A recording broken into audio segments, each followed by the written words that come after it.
দলনি রাঙ্গামাতা জিরুনি পরাসবে ওকনি নিয়ে যাবে তোকনি দোল দোল দলনি রাঙ্গামাতা চিরুনি বরাসবে।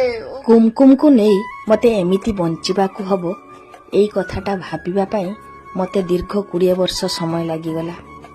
ନିଜେ ତ ବହୁତ ଡିପ୍ରେସନରେ ଥିଲି, ଏଟା ସତ, କିନ୍ତୁ ନିଜ ଲୋକମାନଙ୍କର କଥା ପୁରା ଛୁରୀ ଭଳିଆ ଲାଗୁଥିଲା। ଏବେଠୁ ସାନ ଝିଅର ଜନ୍ମ ହେଲା ସେବେଠୁ ଏତେ ପରିସ୍ଥିତି ଖରାପ ହେଲା ଯେ କହିବାରି ନାହିଁ। ଯେତେ ପ୍ରୋବ୍ଲେମ୍ ଆସିଲା ସେତେ ପ୍ରୋବ୍ଲେମ୍ ମୁଁ ଧୀରେ ଧୀରେ ସଲ୍ଭ କରିଗଲି। ବହୁତ କଷ୍ଟ ହେଇଛି। ହଁ, ପ୍ରୋବ୍ଲେମ୍ରେ ପଡ଼ିଲି ବୋଲି ବହୁତ କିଛି ଶିଖିଲି। କୁମକୁମ କଥା କେବେ ବି ନ ଭାବିବା ପାଇଁ, ମାନେ ସବୁବେଳେ କୁମକୁମର ମୁହଁ ଦେଖିଲେ ମୋତେ ବହୁତ ଟେନସନ୍ ହୁଏ। ନ ଭାବିବା ପାଇଁ ସିଲେଇ ଶିଖିଲି। ଯାହା ଯାହା କରିବା ପାଇଁ ହେବ ବହୁତ ଚେଷ୍ଟା କଲି ଯେ କ'ଣ କଲେ ମୋତେ କୁମକୁମ କଥା ଭାବିବା ପାଇଁ ହେବନି ବେଶୀ। ଜାଣିଛି କୁମକୁମକୁ ନେଇକି ମୋତେ ସାରା ଜୀବନ ରହିବା ପାଇଁ ହେବ। ମୋତେ ଘରୁ ବାହାରିବା ପାଇଁ ହେବା ପାଇଁ ମୁଁ ଚେଷ୍ଟା କଲି। ବହୁତ କଷ୍ଟ କରିଛି ଦୀର୍ଘ 20 ବର୍ଷ। ଧୀରେ ଧୀରେ ଆଜି ଏଇ ସିଚୁଏସନରେ ପହଞ୍ଚିଛି।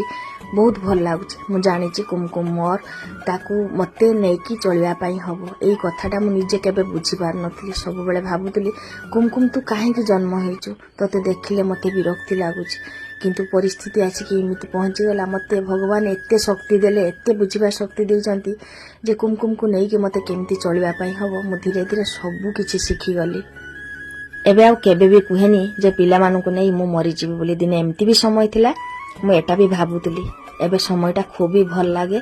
ତେଣୁ ସବୁ ଜିନିଷରେ ଯଦି କୌଣସି କାମ କରିବାର ଇଚ୍ଛା ଶକ୍ତି ଥିବ ଯେ ହଁ ମୁଁ ପାରିବି, ସେଇଠି ସବୁ କିଛି ହାର ମାନିଯିବ, କୌଣସି ବିପଦ ବି ଆସିବନି।